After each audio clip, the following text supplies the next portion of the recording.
पहले गायत्री मंत्र कर लो उसके बाद।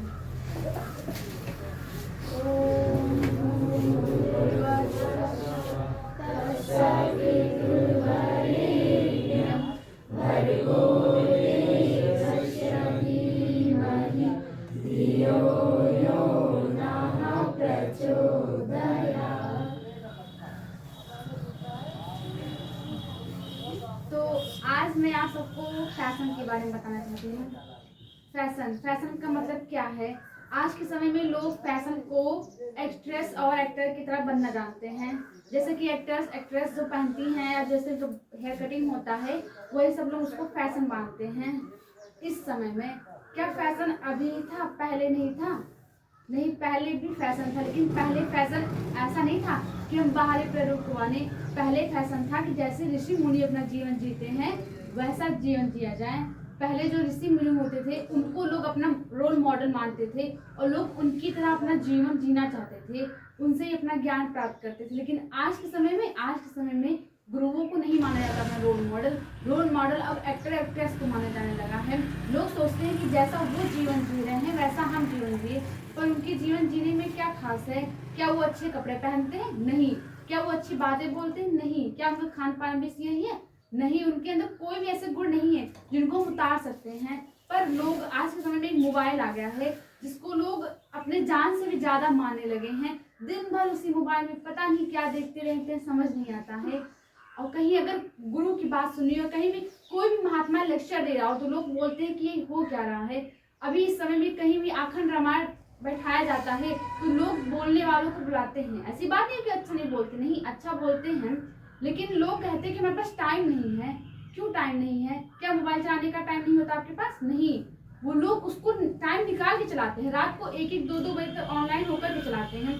हमारे यहाँ पे नवरात्रि था, नवरात्रि में जो वहाँ के बिठाए थे उन्होंने मतलब बुलाने जो बोलते हैं उनको बुलाया। ठीक, अब वो बोल रहे थे ऐसा कि माइक में बोले, हमने सुना कि जैसा यहाँ पे हो रहा है ऐसा कहीं पे भी नहीं हुआ।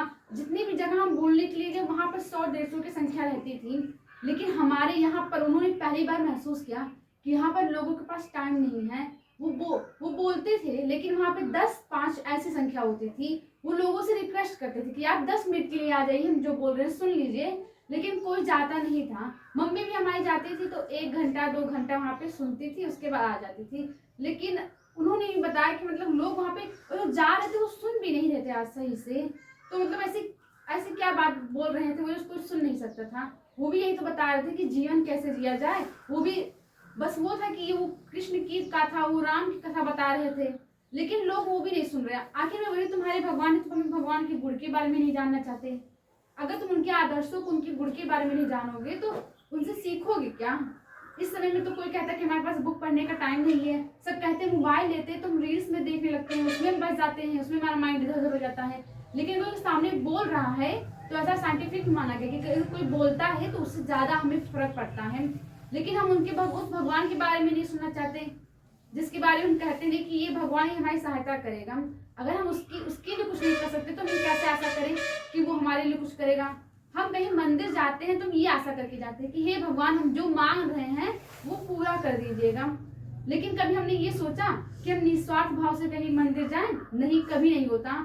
हमने भी बहुत बार ट्राई किया है कि हम जाएंगे तो उस भगवान से कुछ नहीं मांगेंगे, लेकिन वहां जाते जाते लोगों को देखते देखते ऐसा महसूस कर लिया मैंने कि नहीं, इस दुनिया में ऐसा मतलब हम जहाँ जानते हैं कि हमने ऐसा किसी को नहीं देखा जो निस्वार्थ भाव से वहां जाए।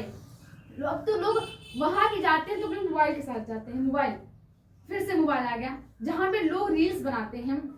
अभी वहाँ हम लोग प्रेम मंदिर वगैरह जाते हैं, मथुरा वगैरह, तो वहाँ पे लोग रील्स बनाते हैं, जबकि यहाँ पे पाबंदी दी जाती है कि आपको मोबाइल अंदर नहीं ले जाना है लोग की, लेकिन लोग फिर भी चोरी चुपके लेके जाते हैं, रील्स बनाते हैं। क्या उस रील्स से भगवान खुश हो जाएंगे? नहीं। जिस काम के लिए वो तो वो करते ही नहीं, पता नहीं लोग कहाँ गुम हो जाते हैं। अब मथुरा ऐसे जगह पे जहाँ पे श्री कृष्ण अपना जीवन जिए हैं, वहाँ की कर कर से कुछ सीख सकते हैं। वहाँ पे ऐसे ऐसे पेड़ हैं, ऐसे ऐसे लोग हैं जिनके बारे में अगर उनके बारे में पूछें तो हम बहुत कुछ सीख सकते हैं। लेकिन नहीं, हमको क्या, हमको तो मोबाइल देखना है, उससे पैसे लेने हैं। क्या फायदा मिलता है? ऐसा लोग पैसा कमा रहे हैं और जब बीमार पड़ते हैं तो पैसा भी उन्हें बचा नहीं सकता। क्या हम बाने उनके पास पैसा तो क्या उनकी मृत्यु नहीं होगी? ऐसा तो असंभव है। प्रकृति का एक ही नियम है, जो आया उसको जाना है और जो अभी आने वाला है उसको आना ही पड़ेगा और अपने कर्म करने ही पड़ेंगे। बिना कर्म कुछ नहीं होने वाला। क्या वो विधाता हमसे ये कहता है कि तुम पैसे लेकर आओ तो तुम्हें स्वर्ग दिया जाएगा, नहीं लाओगे तो तुम्हें नरक दे देंगे? ऐसा तो कोई जानता नहीं है। लोग बहुत से पंडित होते हैं, वो कहते हैं कि आप हमें धन दीजिए, हम ऐसी पूजा पाठ करवा देंगे, यज्ञ करवा देंगे, जिससे आपको स्वर्ग की प्राप्ति होगी। पर क्या बाद में कोई देखता है उन्हें स्वर्ग मिला है ना? कोई नहीं जानता। सब कहते भी, हमने किताबों में पढ़ा है, भगवत गीता ऐसी पुस्तक जिससे हमारा पूरा जीवन या पूरा विश्व बदल सकता है। और जिन्होंने भी उसको पढ़ लिया है वो जान गए हैं कि इस दुनिया में कुछ भी रखा नहीं है, न कोई नर्क होता न कोई स्वर्ग होता है। जो कुछ है हमारी अंतरात्मा है। अगर हम उसकी सेवा करते हैं तो लोगों की भी सेवा अपने आप होती है। और भगवत गीता सब कहते भी हैं कि इसको समझा नहीं जा सकता है। कैसे समझा जा सकेगा? हम तो एक्टर एक्ट्रेस के बारे में दिन भर सोचते हैं, कभी हम अपने गुरु के बारे में, कभी अपने भगवान के बारे में सुनना नहीं चाहते हैं, तो कैसे समझ पाएंगे बताइए? लोग उसको 10-10 बार पढ़ते हैं, लेकिन उसकी एक एक शब्द में इतनी बड़ी बात लिखी है कि उसको समझना शायद मुश्किल हो सकता है हमारे लिए, क्योंकि हम तो कभी कुछ सुनना नहीं चाहते अच्छा। लेकिन जो अच्छा सुनते हैं, पढ़ते हैं, या जिनके अंदर विवेक है, जो थोड़ी सी भी इच्छा करेंगे भगवान से कि हे भगवान उसको समझ लें, क्या भगवान को शक्ति नहीं देंगे? नहीं, वो तो हमेशा हमारे लिए होते हैं कि हम उनके बच्चे हैं। आखिर में हम कुछ कितनी भी गलती किए, क्या हमारी मम्मी हमसे बात नहीं करती? नहीं। हम कितना भी गलती कर ले, हम खाना ना खाएं, अगर हम जिस दिन हम लोग खाना नहीं खाते उस दिन मम्मियाँ कहती हमारी कि हम खाएंगे नहीं, हमारा बच्चा नहीं खा रहा, उनको कष्ट होता है। तो हम भी तो उसी परमात्मा के हैं। जब उस परमात्मा से कहते हैं कुछ देने के लिए, तो क्या हमें देना नहीं चाहता होगा? जैसे माँ बाप इस समय अपने बच्चों को मोबाइल नहीं देना चाहते हैं क्योंकि वो मोबाइल घातक हो जाता है बच्चों के लिए, वैसे भगवान इस समय में हम लोग को उतनी ज्यादा शक्ति नहीं दे रहा, क्योंकि हम तो इतने बड़े हैं नहीं, ना हमारे ना माइंड मेकअप है कि हमें जो शक्ति दे उसका हम सही उपयोग कर सकें। इसलिए भगवान भी हमें थोड़ा थोड़ा करके देता है। वो सब कहते नहीं, परिश्रम करने के पश्चात जो फल मिलता है, जो रिजल्ट मिलता है, वो बहुत ही आनंदमय होता है। इसी कारण वो भगवान पहले में दुख देता है। वो चाहता है कि तुम दुखी हो, उसके बाद तब तुम्हें सभी चीजों का महत्व पता चलेगा। इस समय जो गरीब बच्चे होते हैं उन्हें पढ़ाई का मतलब पता है, लेकिन वही जो अमीर, जिन्हें सुबह से लेकर शाम तक गाइडेंस मिलते हैं, टीचर्स मिलते हैं, पढ़ाई के लिए अच्छे साधन मिलते हैं, वो नहीं पढ़ पाते हैं, क्योंकि वो कहते हैं नहीं पढ़ाई बहुत कठिन है। वही जो बच्चे गांव के होते हैं, जिन्हें कहीं साधन भी नहीं मिलता। इस समय तो लड़कियों को छूट मिलने लगी है, लेकिन पहले लड़कियों को छूट भी नहीं मिलती थी। क्या वो नहीं पढ़ती थी? तब नहीं पढ़ती थी। बस हाँ, ये था कि उस समय में थोड़ी पाबंदियां होती थी, जिसके कारण लड़कियां बहुत ज्यादा नहीं निकलती है। लेकिन जो निकलती थी आखिर में उनको, उनके पास भी पाबंदी थी, पर उन्होंने सोचा नहीं, पाबंदी है इसका मतलब ये नहीं है कि हम अपने पंख ना उड़ने दें। हमारे पास पंख तब भी हैं, बस हमें अपने मौका चाहिए कि हम कब निकल सकते हैं। इसीलिए अब जिनको जो मिल जाता है वो उससे ज्यादा की इच्छा रखते हैं। तो मनुष्य की प्रवृत्ति है कि मनुष्य को जितना मिलेगा उससे ज्यादा चाह रखेगा। यदि मनुष्य ये सोचना शुरू कर दे कि जैसा अगर कोई चीज मेरे पास है तो वो चीज दूसरे के पास तो है, क्या वो सुखी है? नहीं, वो भी तो सुखी नहीं है। क्या अंबानी सुखी ही है? नहीं। वो सुबह से लेकर शाम तक पैसों के पीछे भागते हैं, रात को 2 बजे सोते हैं, सुबह 7 बजे उठते हैं। क्या फायदा थी पैसे का? आखिर में आज रख रहे हैं अपने पूर्वजों के लिए, आगे आने वाली जो है पीढ़ियां, क्या वो पीढ़ियां उनसे जो कर रहे हैं क्या उनकी इतने परिश्रमी हो जाएंगी? नहीं। वो तो कहेंगे हमारे पास पैसा है, हमारे दादाजी ने, हमारे पापा ने इतने पैसे किए ही हैं, हमको क्या जरूरत है काम करने की। वो आलसी बनेंगे। 1 पीढ़ी, 2 पीढ़ी, 4 पीढ़ी खाएगी, उसके बाद फिर जो पैसे कम हो जाएंगे तो उस पीढ़ी के पास इतना वो परिश्रम करने का साहस नहीं होगा, क्योंकि उसने देखा कि उसके जो पूर्वज थे उन्होंने परिश्रम किया नहीं। और वो जो उनके माता पिता होंगे वो भी तो नहीं सिखाएंगे कि बेटा परिश्रम कैसे होता है, क्योंकि उन्होंने खुद नहीं किया। ऐसे आते आते वो अपनी पीढ़ियों को आलसी बना देंगे। और वो जिनका नाम आज रिचेस्ट उसमें नाम आता है, वो टॉप से निकल के नीचे आ जाएंगे, हम जैसे मिडिल क्लास में आ जाएंगे। अगर यही वो अपने आने वाली पीढ़ी को बताएं कि नहीं, पैसों को अपने तुम्हें नहीं करना है, तुम खुद से जो करो वो तुम्हें करना है।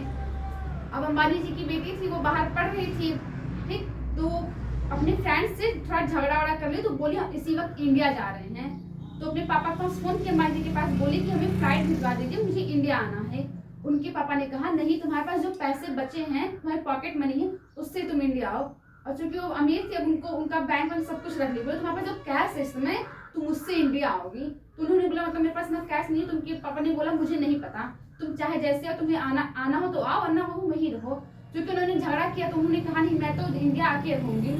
उन्होंने उसी उतने पैसे से किसी तरह इंडिया, वो बहुत अमीर आदमी जो कि बहुत लग्जरी उसमें आती थी, उन्हें बहुत मुश्किल से आना पड़ा। फिर उन्होंने डैड से कहा कि मतलब कि इकलौती लड़की हूँ, आपने ऐसा क्यों किया? तो उन्होंने कहा कि मैंने इसलिए किया क्योंकि मैं तुम्हारे अहंकार को बढ़ने नहीं देना चाहता था। अगर इस समय मैं तुम्हें भिजवा देता वो जेट, तो तुम सोचते कि आज इन्होंने ये कर दिया, कल दूसरे झगड़ा करके कहते कि मैं तुम्हारा घर खरीद लूंगी, ऐसे तुम दूसरों से झगड़ा कर फिरती। इसलिए उन्होंने कहा कि मैंने नहीं भिजवाया क्योंकि मैं चाहता हूँ तुम्हारे अंदर का जो विवेक है वो उत्पन्न हो। अगर तुम अमीर हो तो ये मत दिखाओ दूसरों को कि तुम अमीर हो, तुम दूसरों से ऐसा व्यवहार करो कि उसको लगे कि हाँ तुम मेरे बराबरी की हो। इसलिए उन्होंने नहीं भिजवाया। तो ऐसा नहीं है कि पैसा ही सब कुछ हो सकता है, नहीं, ना पैसा हमें जिंदगी दे सकता है, ना पैसा हमारी जिंदगी को ले सकता है। बस हाँ ये है कि इस समय हम अगर पैसे थोड़ा तो अपना जीवन थोड़ा बेहतर कर सकते हैं। पर किस मायने में? हम पैसे अगर हमारे पास होंगे तो हम सब कुछ लग्जरी ले लेंगे, ठीक, जैसे कि हम लोग कूलर ले आएंगे, फ्रीज ले आएंगे, जो कि फ्रीज का ठंडा पानी बहुत घातक होता है हमारे लिए। ठंडी में नहाने के लिए सब गीजर के पानी से नहाते हैं, जो कि त्वचा को भी बहुत हार्म करता है, उससे त्वचा कड़क हो जाती है। ठंडे पानी से नहाना चाहिए। कूलर ले आएंगे तो उससे हम और आलसी बनेंगे, सुबह सोचेंगे और थोड़ा 2 घंटे सो लेते हैं, ठंडी ठंडी हवा मिल रही है। और यही होता था जब पहले के जमाने में ये सब चीजें नहीं होती थी, तो लोग सुबह 5 बजे उठ करके बगीचे में टहलने जाते थे, जहाँ ताजी हवा भी मिलती थी और उनका सुबह उठना भी हो जाता था। आज के समय में लोगों को घर पे ही सारे आराम मिल रहे हैं, वो सोचते हैं बाहर जाने की जरूरत ही क्या है। लोगों को इस समय लोग पार्क जाते हैं, किस लिए पार्क जाते हैं? दिखाने के लिए हम पार्क जाते हैं। शहरों वगैरह में जो पार्क होते हैं वहां पे लोग आते हैं, और ज्यादातर वहां पे वृद्ध लोग आते हैं क्योंकि उन्हें अपना जीवन पता चल गया, जीवन जी चुके हैं, उन्हें पता चल गया है कि इन सब चीजों को कोई मतलब नहीं है, ये केवल 2 पल 4 पल की खुशी दे सकते हैं। और लोग अंत में भगवान को पूछते हैं, क्या फायदा बताओ तुम्हारे वृद्ध शरीर का, जिससे भगवान कुछ नहीं कर सकता, वो भगवान उस वृद्ध शरीर का क्या करेगा? लेकिन हम तभी उसके पास जाते हैं जब हम जानते हैं कि हम उसके लिए कुछ कर नहीं सकते, और हम ये भी जानते हैं जब तक हम कर्म नहीं करेंगे तब तक भगवान हमें फल नहीं देगा। क्या उसके हम एक ही अकेले बच्चे हैं? नहीं, हमारे जैसे करोड़ों लोग हैं। क्या वो सबको सब कुछ देता फिरेगा? नहीं। और उस भगवान के पास हम तब जाते हैं जब हमारे पास कुछ नहीं है। क्या अगर वो भगवान हमें कुछ न दे, मान लीजिए हम कहीं मन्नत मांगते हैं और वो मन्नत पूरी नहीं होती, तो हम क्या कहते हैं? इस भगवान ने हमें दिया नहीं, इसके मंदिर पे आज के बाद हम कभी पैर नहीं रखेंगे।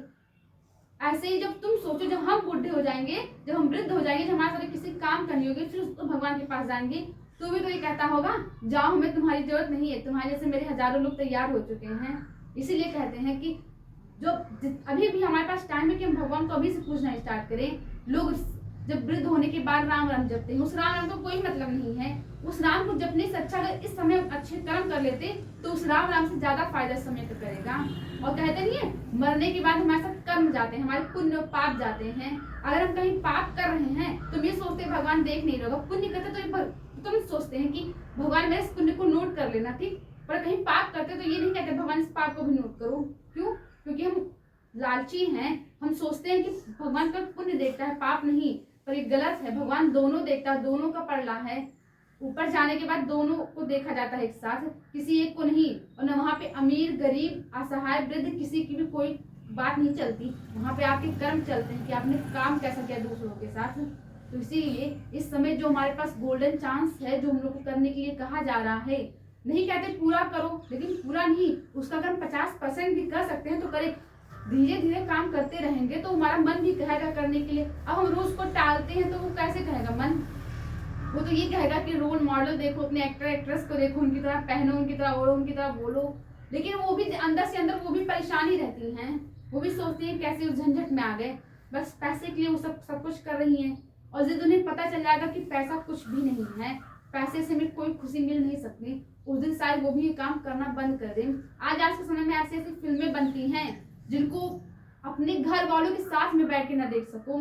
बनती है रामायण, राम की उस पे बनी मूवी में राम का कोई भी कैरेक्टर नहीं जो दिखे हमें। रावण को ऐसा दिखाया गया है कि वो उस समय का रावण भी नहीं दिख रहा। रावण ने कभी माता सीता को छुआ नहीं था, ठीक ना, उनको सीधा देखा। लेकिन आज की मूवी में दिखाया जाता है कि उन्होंने उनको उठाकर ले गया। बताओ आने वाली पीढ़ी क्या सोचेगी? जब भी वो उस मूवी को देखेगी तो वो सोचेगी जब रावण ने सीता को छुआ तो हम क्यों नहीं छू सकते दूसरों को? पर ये तो गलत है ना। रावण ने कभी भी सीता माता को ना छुआ था, ना कभी उनको देखा था, दूर से ही बात करते थे। शोक वाटिका में दोनों लोग ऐसे पीछे घूम करके बात करते थे। लेकिन इस रामायण में ऐसा दिखाया गया है कि जिसका कोई कल्पना ही नहीं कर सकता है। सीता माता को इतना फैंसी दिखा दिए हैं कि क्या सीता माता वैसी नहीं होंगी? नहीं, सीता माँ वो तो ऐसी थी कि लोग उन्हें अपनी माँ मानते थे। वो इतने पवित्र होने के बाद भी राम भगवान ने उनका त्याग कर दिया, जबकि सब पूरी दुनिया जानती थी कि वो अभी भी पवित्र हैं, लेकिन फिर भी राम भगवान ने त्याग किया। इसलिए क्योंकि आज वो नहीं त्याग करेंगे तो उनकी आने वाली पीढ़ी क्या सोचेगी। वैसे लोग उससे सीख नहीं लेते हैं, लेकिन उन्होंने अपनी आगे की पीढ़ी के लिए शिक्षा जरूर दी। वो तो हमारी गलती के बारे में सोचते नहीं हैं। तो ऐसे ऐसे मूवीज का क्या फायदा जिससे किसी को 600 करोड़ 700 करोड़ ये सब बेकार ही तो गए। क्या फायदा ऐसी मूवी का जिससे लोगों को शिक्षा ना मिल सके। कम से कम अगर ये आध्यात्मिक बनाया तो कम से कम आध्यात्मिक ऐसा तो बनाए जिससे लोग देख सकें। ऐसे ऐसे मूवी बना रहे हैं, क्या फायदा। ऐसे ऐसे सॉन्ग्स बना दिए, इससे अच्छा तो 80s के 90s के सॉन्ग थे ब्लैक एंड व्हाइट वाले। कम से कम उसमें ऐसे ऐसे दर्द होते थे जिसको सुन लो तो फीलिंग होती है कि हाँ वो जिंदगी पर ही आधारित है। और उस समय की गायक गायिका लता मंगेशकर जी ऐसे थे जिनकी आवाज के लिए दुनिया ने पता नहीं क्या क्या क्या। वैज्ञानिक कहते थे कि मरने के बाद इनका गला हमें दीजिएगा, हम इस पर शोध करेंगे कि इनकी आवाज कैसे इतनी अच्छी है। शोध करने से क्या मिलेगा, क्या उनकी भी आवाज अच्छी हो जाएगी? नहीं। वो जब गाती थी तो अपने दिल से गाती थी। कोई उनके से तानसेन जी कहते हैं, लोग मैंने सुना भी है, उसमें पढ़ा भी है कि जब वो गाते थे तो बारिश हो जाती थी। क्यों बारिश हो जाती थी? क्या वो गाते थे तो वहाँ पे वो बोलते थे, भाई उनके मामा थे क्या कि तुम जब गाओ तो तुम बारिश हो जाना? नहीं, वो हृदय से गाते थे। उन्हें विश्वास भी होता था कि जब अगर हम गा देंगे तो बारिश हो जाएगी। ये उनका दृढ़ निश्चय होता था और उसी के साथ वो तब तक गाते रहते थे जब तक बारिश ना हो जाए। तो अगर किसी चीज के हम भी दृढ़ निश्चय कर ले, मानते उतना अधिक दृढ़ निश्चय नहीं कर सकते, लेकिन थोड़ा सा भी दृढ़ निश्चय कर ले, ये दृढ़ निश्चय कर ले कि हम रोज 5 बजे उठेंगे, तो एक दिन उठेंगे, 2 दिन उठेंगे, 10 दिन नहीं उठेंगे, लेकिन जब 5 मिनट पहले तो उतना स्टार्ट ही कर देंगे और 5 मिनट करके के हम 1 महीने के अंदर तो 5 बजे उठना स्टार्ट कर देंगे। ठीक, तो सोचिए 1 घंटा हमारे डेली का बचेगा, उस 1 घंटे का तो तुम कुछ नहीं कर पा रहे हो। उठो, शांति से बैठ जाओ। तुम वो बैठने के बाद तुम पूरे दिन भर का चिंतन करो कि तुमने कल क्या किया। उसके बाद तुम्हें पता चलेगा कि तुम काम तो कोई काम नहीं करते दिन भर, इधर उधर की बातें। स्कूल में जाते तो पढ़ नहीं पाते हैं, कोचिंग आते हैं तो पढ़ नहीं पाते, घर पे रहते हैं तो मोबाइल, फिर से आ गया मोबाइल जो कि ऐसी चीज है कि हम तो सोचते हैं कि मोबाइल होना नहीं चाहिए था, क्योंकि पहले के जमाने पे जिनके पास मोबाइल नहीं रहता था वो ज्यादा अधिक पढ़ लेते थे। इस समय लोगों के पास साधन आ गया फिर भी नहीं पढ़ पा रहे हैं। तो इसलिए जो भी है हमें इस समय देखना चाहिए, सुनना चाहिए। ये नहीं है कि मोबाइल से हम कुछ सुन लेंगे या पढ़ लेंगे, नहीं, उससे कुछ भी नहीं होने वाला है। जो हमें पूर्ण रूप से बताया जाता है सामने, अगर उसको हम सुने और डेली सुनेंगे तो पक्का उसका फर्क पड़ना ही है। क्योंकि हम कितना भी सुन के निकाल ले, लेकिन थोड़ा थोड़ा तो हमारे दिमाग में जाएगा ही, और जब थोड़ा थोड़ा ही जाएगा तो थोड़े थोड़े से घड़ा बढ़ता है पानी का। तो इससे जब थोड़ा थोड़ा हम करेंगे तो थोड़ा थोड़ा कचरा निकलता रहेगा डेली। 1 महीने के अंदर हमारा पूरा माइंड साफ हो जाएगा, क्लियर हो जाएगा। उसके बाद हम भी सोचेंगे कि क्या करना चाहिए क्या नहीं करना चाहिए, और उससे धीरे धीरे हमारे अंदर विवेक होगा। फिर हम जान पाएंगे कि आखिर में गलत क्या है सही क्या है। हमें तो हमारे अंदर वो नहीं है कि हम समझ नहीं पा रहे कि क्या गलत है क्या सही है, लेकिन धीरे धीरे जब हमें अच्छी चीजें मिलेंगी तो हम भी समझने लगेंगे कि अच्छा क्या है बुरा क्या है। तो इसलिए बस जो दीदी बता रही है, सर बता रहे हैं, थोड़ा थोड़ा करके प्रयास करते हैं। और पक्का है एक दिन दृढ़ निश्चय हम भी कर लेते हैं कि आज नहीं कल नहीं, बट 1 महीने के अंदर, 2 महीने के अंदर, 10 दिन के अंदर हम भी पूरा करके दिखाएंगे। सबको विश्वास दिलाएंगे कि नहीं हम भी किसी काम लायक हैं, हम भी कुछ कर सकते हैं। बस